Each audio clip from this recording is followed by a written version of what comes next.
In the heart of Asia, a fiery nightmare is sweeping across the mountain ranges of southwestern China. What were once peaceful green forests, symbols of life and natural beauty, have now turned into corridors of death stretching beyond sight. Fueled by relentless drought, scorching heat, and strong winds, China is now facing the worst wildfire disaster in its modern history.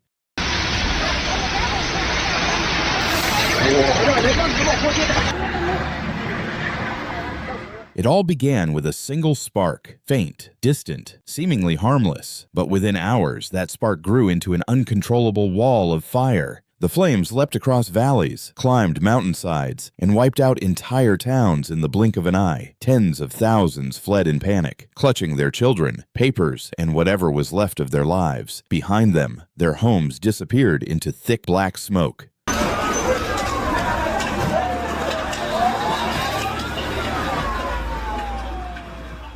The once blue sky became a suffocating dome of ash. Sunlight turned a blazing red-orange, piercing through heavy smoke and casting a dim glow upon the earth. There was no more falling snow, only toxic gray ash blanketing the cities. The air was thick with the stench of burning plastic, dry wood, and fear.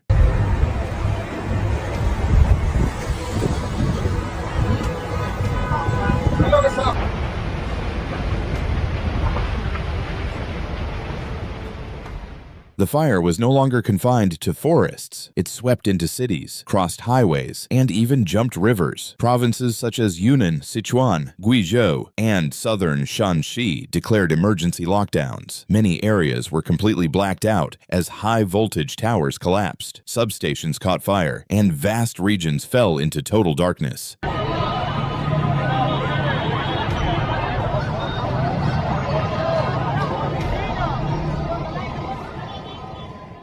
Rescue helicopters captured horrifying scenes. Apartment buildings collapsing from the heat, highways turned into seas of fire, and people trapped in cars with no escape. Firefighting forces admitted the bitter truth. We can no longer control it. Fire breaks were destroyed, natural barriers burned away, and glowing embers traveled dozens of kilometers, spreading destruction everywhere.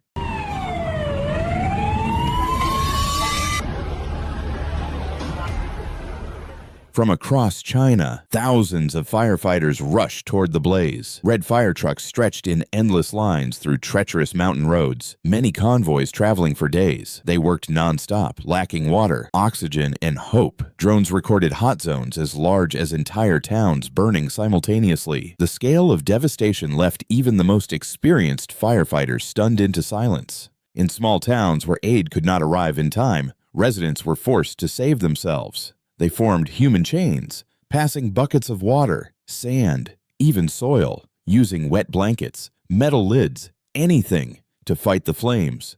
The water had long run out. They were fighting with their bare hands. A survivor recalled, "It sounded like the earth was screaming. The roar of the fire was louder than thunder, and it never stopped." Factories, workshops, train stations, all abandoned mid-operation, machines still running, doors wide open, workers fleeing in panic. Parks, schools, playgrounds, now just blackened skeletons of the past.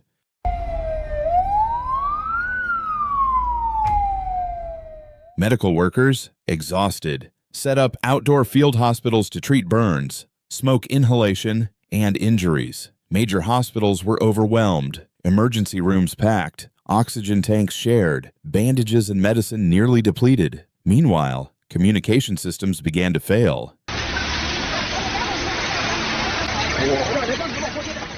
Cell towers were burned, internet signals weakened, and emergency radio channels jammed. Rescue planes flew blindly through smoke, relying only on heat maps and sensors to find landing spots.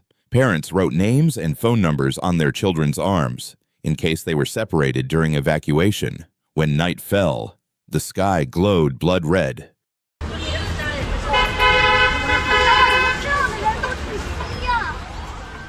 The mountains blazed like enormous walls of fire, casting flickering shadows like ghostly monuments. From afar, it looked as if the earth itself were burning. According to the World Meteorological Organization, China has endured record-breaking heat and drought for months across its southern provinces. Some regions saw temperatures above 40 degrees Celsius for days, while humidity dropped below 20%, the perfect conditions for wildfire disaster.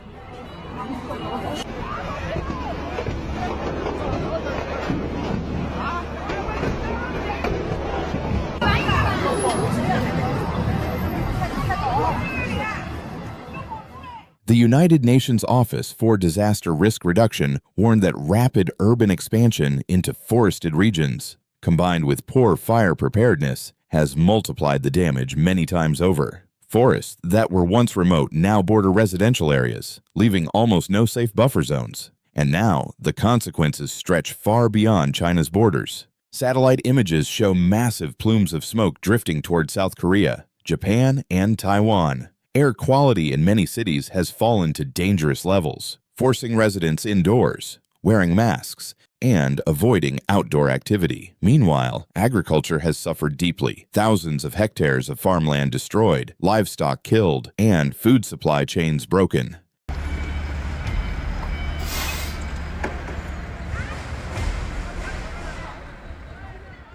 Food and grain prices are soaring in major cities, yet amid the choking haze, people remain. Some wait for rescue, others search for missing family. Many can only cry for what they've lost forever, as the government calls for relief donations. Public reactions are divided. Many rush to help, but others voice skepticism. Will the aid ever reach us? Last time, our village only got promises. And so, the wounds are not only physical, but emotional, spiritual, and generational. Children fear the dark. The elderly refuse to return. Families lose their homes again and again, yet the fire always comes back. Climate scientists warn that this is only the beginning. What was once called a once-in-a-decade disaster has now become a yearly reality. Fires today are more frequent, stronger, and more unpredictable than ever before. China's infrastructure, early warning systems, and evacuation plans were never built for something of this scale. From Sichuan to Yunnan, from Guizhou to Guangxi, one grim truth rises from the ashes. Nature is changing, and humanity is not ready.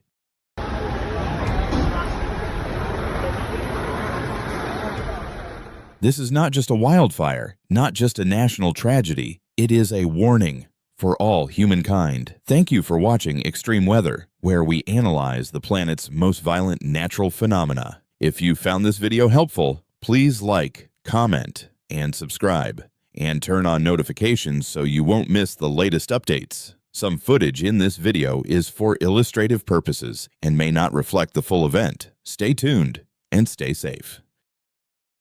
The world changing, disasters are no longer rare, they are reality.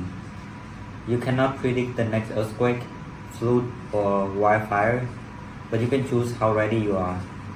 This channel isn't just here to inform, it's here to wake people up before it's too late.